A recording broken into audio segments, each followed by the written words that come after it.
उस स्थिति पे हम लोग नज़र बना के रखें। आपने अपने विधायकों को इस तरह का इंस्ट्रक्शन दिया क्योंकि आपके विधायकों को भी अप्रोच करने की कोशिश की जा रही है, नहीं कोशिश हमारे विधायक को कोई अप्रोच नहीं कर रहे हैं। हमारे विधायक हमारे साथ है, कांग्रेस के साथ।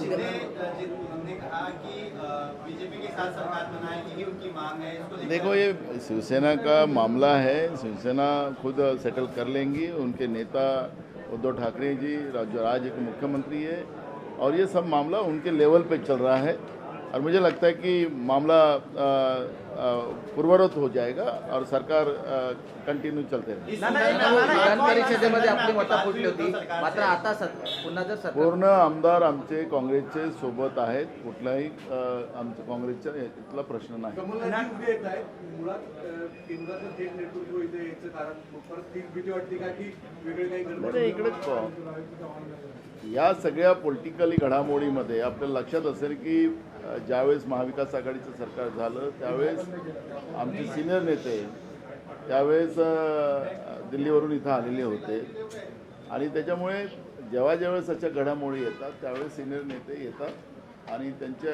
मार्गदर्शनाने सगळ्या चर्चा हाईकमांडशी होती। ना एक बड़ा सवाल ये भी है कि रात को करीब 25 से ज्यादा आपके विधायक जो है इस सरकार के वो महाराष्ट्र के बाहर चले जाते हैं और पता नहीं चलता है सरकार को। आपको लगता है कहीं ना कहीं इंटेलिजेंस फेलियर सरकार का?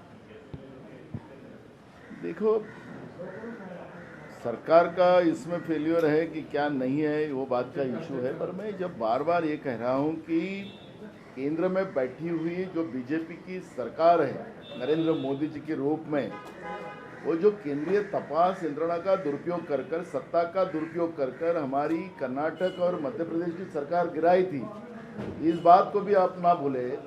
आखिरी लोकतंत्र को न मानने वाली सरकार जो दिल्ली में बैठी है उसी सरकार का ये उपक्रम है जो हमारे मैंडेट कांग्रेस को जहाँ मिला था कर्नाटक और मध्य प्रदेश में, और लोगों को डेमोक्रेसी को न मानने वाली जो व्यवस्था जो दिल्ली में बैठी है उन्हीं का करतूत है। और आपको पता होगा कि ये सब ऑपरेशन गुजरात से चल रहा है। जब ऑपरेशन ही जब गुजरात से चल रहा है तो ये महाराष्ट्र में महाविकास आघाड़ी की सरकार को डिस्टर्ब करने की कोशिश कौन कर रहा है, इसके लिए अलग से प्रमाण पत्र देने की जरूरत नहीं है। और इसलिए मुझे आप लोगों के माध्यम से पूरे जनता को यही कहना है कि जो केंद्र में बैठी हुई मोदी की सरकार जो है, बीजेपी की सरकार है, वो लोकतंत्र को मानने वाली नहीं सरकार है। और इसलिए इस तरह से हर राज्यों में जहाँ जहाँ बीजेपी की केंद्र के सरकार के विरोध की जो सरकारें हैं वो सरकार को गिराने का षड्यंत्र केंद्र की बीजेपी की सरकार कर रही है। और मुझे लगता है कि अब देश की जनता भी केंद्र की सरकार के, मोदी की सरकार के, बीजेपी की सरकार के विरोध में अब देश की जनता भी रास्ते पे उतरेंगी। आपने देखा होगा कि अग्निपथ के माध्यम से युवाओं को जिस तरह से तकलीफ देने का काम, देशभक्ति करने वाले युवाओं को उनके सपनों को चूर करने वाली सरकार जो केंद्र में बैठी हुई है, आज युवा भी रास्ते पे उतरा है। और अग्निवीर जो है जिस तरह से देश को जलाने के लिए आगे बढ़ रहे हैं, इस तरह से बीजेपी जो कृत्य कर रही है उसके बारे में अब जनता समझ चुकी है। और इसलिए ये सब अब इशू को, ये पॉलिटिकल इशू है, वो सत्ता का दुरुपयोग कर रही है, ये बात अब सबके समझ में आ चुकी है।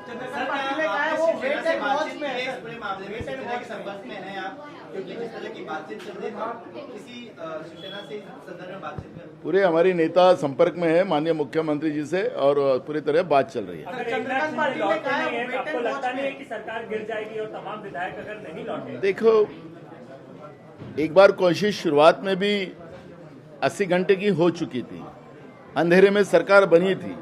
अभी भी जोक आ रहे कि राज्यपाल अभी सोने चले गए, सुबह जल्दी उठना है, तो ये जोक भी चल रहे हैं जो महाराष्ट्र पेपर कभी नहीं थे।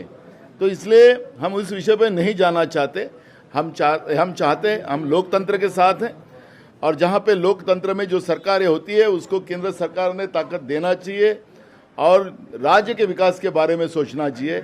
जहाँ जीएसटी का पैसा नहीं मिलता, महाराष्ट्र के अधिकार का पैसा नहीं मिलता, महाराष्ट्र के विकास को रोका जाता है।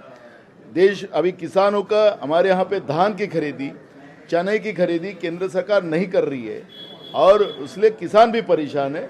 और केंद्र की सरकार ने सोच समझकर इस तरह से जो राज्य केंद्र के विरोध में उनको तकलीफ देकर उसमें किसान हो, युवा हो, गरीब हो, सबको परेशानी करना, यही केंद्र सरकार की एक दृष्टि रही है और उसी के परिणाम कई राज्य भुगत रहे हैं। सर, एक आखिरी सवाल, आज की बैठक में आपका एजेंडा क्या रहेगा, किन मुद्दों डिस्कस करेंगे? हमारा यही है कि जो स्थिति आज राज्य में बनी हुई है उसके ऊपर हम नज़र बना के रहेंगे और कांग्रेस के पूरे विधायक आ चुके हैं और आपके तरफ तो हमको उनकी पहचान करा के देने की कोई ज़रूरत नहीं है, तो इसलिए जो बोल रहे थे नॉट रीचेबल है, सब विधायक हमारे आ चुके हैं और इसलिए जिस तरह से अफवाह फैलाकर बीजेपी जो राजनीति महाराष्ट्र में करना चाहती है केंद्र सरकार के भरोसे, उसी के परिणाम आने वाले दिनों में इस लोकतंत्र में उसको उन लोगों को भुगतने पड़ेंगे। सरकार बचेगी कि जाएगी आपकी? पार्टी के साथ जो हो रहा है उसमें कांग्रेस कैसे मदद कर रही है? दुख है। हमारा देखो, मैंने कहा कि इस भूकंप का केंद्र बिंदु गुजरात बन चुका है। जिस होटल में जो विधायक रुके हुए, शिवसेना के मंत्री रुके हैं, वहाँ पर पुलिस का कैसा बंदोबस्त लगाया गया, वहाँ पे किसी को जाने को मना कर दिया गया है, तो इसका अंदाज आप लगा लो। आपके ही माध्यम से हम लोग देख रहे हैं सब पूरे सीन, किस तरह से उस जगह को पूरा सील कर दिया गया है। अब ऐसी स्थिति जब बनती है तो समझ लेना कि बीजेपी की ये करतूत जो है वो सब दुनिया देख रही है, देश देख रही है, देश की जनता देख रही है और पूरी लड़ाई हम महाविकास आघाड़ी कर ये लड़ेंगे और जीत हमारी होगी, जीत महाविकास आघाड़ी की होगी, ये अभी से हम बता रहे हैं। नमस्कार, मैं हूं मानक गुप्ता।